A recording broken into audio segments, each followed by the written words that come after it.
Hello students, welcome to the control system lecture series. आज हमारा control system lecture series का lecture number 17 है, जिसमें आप लोगों का बहुत ज़्यादा स्वागत है। आज हम क्या डिस्कस करने वाले हैं? आज हम डिस्कस करने वाले हैं क्लासिफिकेशन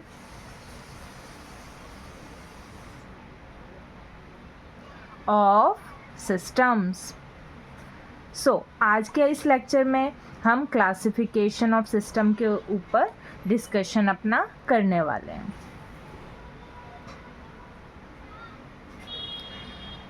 हम अपने इस क्लासिफिकेशन ऑफ सिस्टम वाले टॉपिक में बेसिकली 4 पॉइंट्स के ऊपर डिस्कशन करने वाले हैं, क्योंकि ये हमारा कंट्रोल सिस्टम का लेक्चर सीरीज़ है।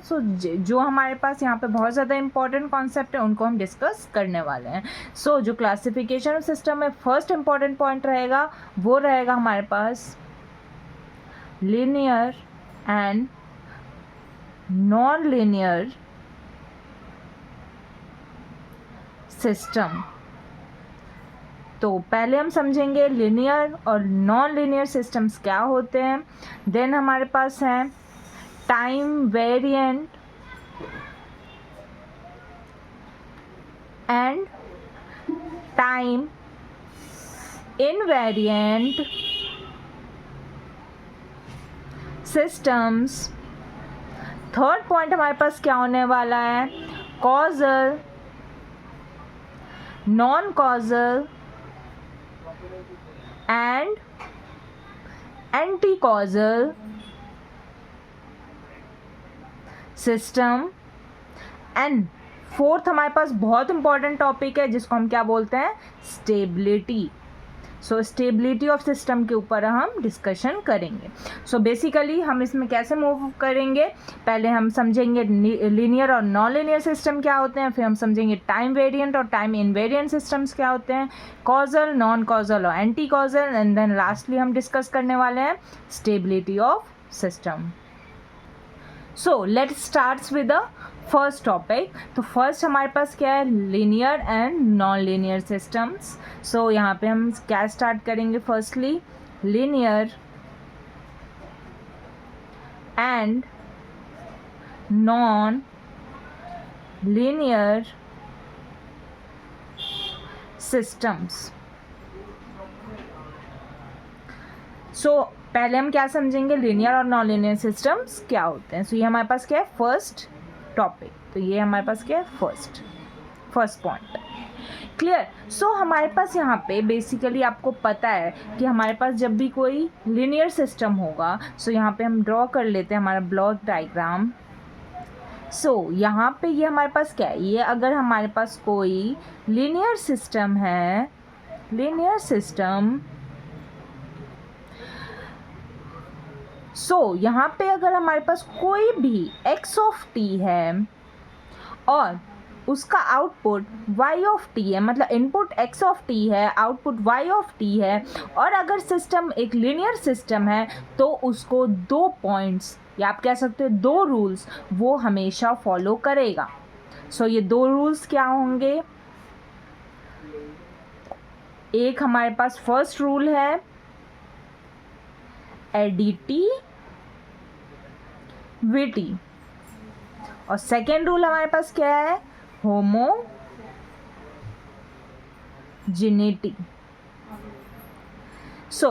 हम किसी भी सिस्टम को लीनियर सिस्टम तभी बोलेंगे जब वो एडिटिविटी और होमोजेनिटी को फॉलो करता है। सिंपल, डेफिनेशन क्लियर हो गई। Linear system if it follows, क्या फॉलो करता है? First additivity and second is homogeneity. अब हम समझेंगे कि एडिटिविटी और होमोजेनिटी होता क्या है। जो एडिटिविटी है और जो होमोजेनिटी है उसको हम कैसे डिफाइन करेंगे? बेसिकली एडिटिविटी से हमें जो समझ में आ रहा है वही उसका एक्चुअल डेफिनेशन भी है। अगर हमारा एडिटिविटी रूल में x ऑफ t है, जो कि क्या है? x1t, मतलब अगर जो इनपुट्स है वो डिफरेंट इनपुट्स है ठीक है। सो x1t प्लस x2t, इनको अगर मैं ऐड करूँ डैश, सो जो y ऑफ t आना चाहिए वो क्या आना चाहिए, वो बराबर आना चाहिए इनके किसके, जो इंडिविजुअल जो इनके x1 x2 और x3 के जो आउटपुट्स हैं उनके इक्वल आएंगे। क्लियर है। सो एडिटिविटी सिंपल है कि अगर हमारे पास कोई भी इनपुट है जो कि xt है, सो अगर वो डिफरेंट इंडिविजुअल इनपुट से मिलके बना हुआ है, आप समझ सकते हैं x1 x2 xn तक, क्लियर। सो उसका जो आउटपुट निकल के आएगा वो उनका इंडिविजुअल जो आउटपुट था x1 x2 x3 का, उनका एडिशन आएगा। आई होप आपको एडिटिविटी समझ में आ गई होगी। सो एडिटिविटी हमारे पास यहाँ पे हमने डिस्कस कर लिया। अब होमोजिनिटी क्या है, हम अपना सेकंड पॉइंट जो है होमोजिनिटी को अब डिस्कस करेंगे। होमोजिनिटी में अगर आपके पास कोई इनपुट है x ऑफ t, ठीक है, उसका क्या है आउटपुट हमारे पास है y ऑफ t। सो अगर मैं x ऑफ t में किसी भी कांस्टेंट अल्फ़ा का मल्टीप्लिकेशन करती हूँ अल्फ़ा xt, सो उसका जो आउटपुट आएगा वो भी क्या आना चाहिए, alpha times of y of t। सो यहाँ पे अल्फ़ा हमारे पास क्या हो सकता है, कोई भी general constant. Clear, okay. So यहाँ पे हमने होमोजिनिटी को भी डिस्कस कर लिया। सो बेसिकली एडिटिविटी से हमें क्या समझ में आ रहा था, बेसिकली एडिशन। सो यहाँ पे हमने समझ लिया एडिटिविटी, और यहाँ से जो हम कांस्टेंट को मल्टीप्लाई कर रहे हैं और जो हमारे पास जो अगर मैं इनपुट के साथ अल्फ़ा मल्टीप्लाई करती हूँ तो आउटपुट के साथ भी हमारे पास सेम अल्फ़ा कांस्टेंट का मल्टीप्लिकेशन ही आएगा, तो इसको क्या बोलते हैं, होमोजिनिटी। तो ये हमारे पास क्या हो गया, एडिटिविटी, और second is homogeneity. Clear. So I hope आपको ये दोनों टॉपिक समझ में आ गए होंगे कि एडिटिविटी और होमोजिनिटी क्या होता है। नाउ अब अकॉर्डिंग टू, अगर हम देखें तो अकॉर्डिंग टू लिनियर सिस्टम,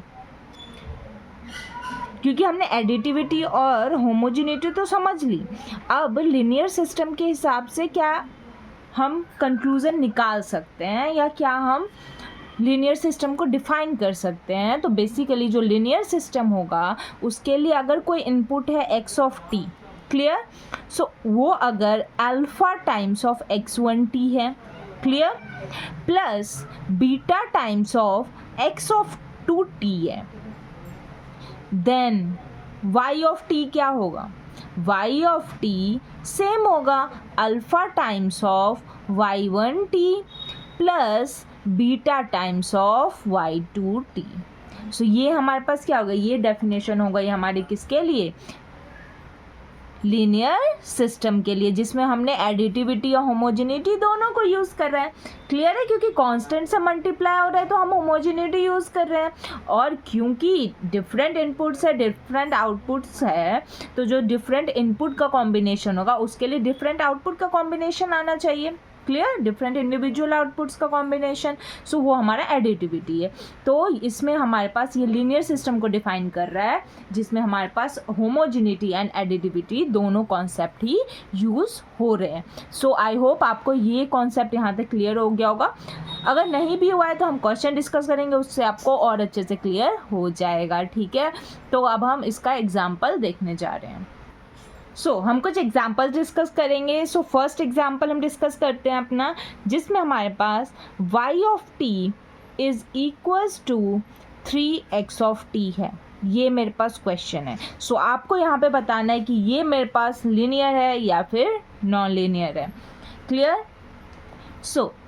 अगर हम एज्यूम करें कि 3x1t है, क्लियर, इसके लिए हमारे पास क्या आएगा, y1t, आउटपुट 3x2t है, आउटपुट क्या आएगा, y2t।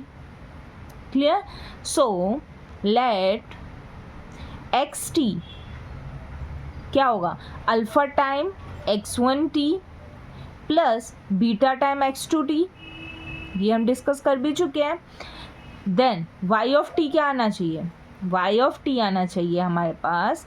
यहाँ पे क्या आएगा, क्योंकि मेरे पास y ऑफ टी क्या है, 3 टाइम्स x ऑफ टी है, तो अगर मैंने x ऑफ टी को ये एज्यूम किया है अल्फ़ा x1t और बीटा x2t, तो y ऑफ टी क्या आ जाएगा, सिंपली 3 टाइम्स आ जाएगा, 3 times alpha x1t plus beta x2t।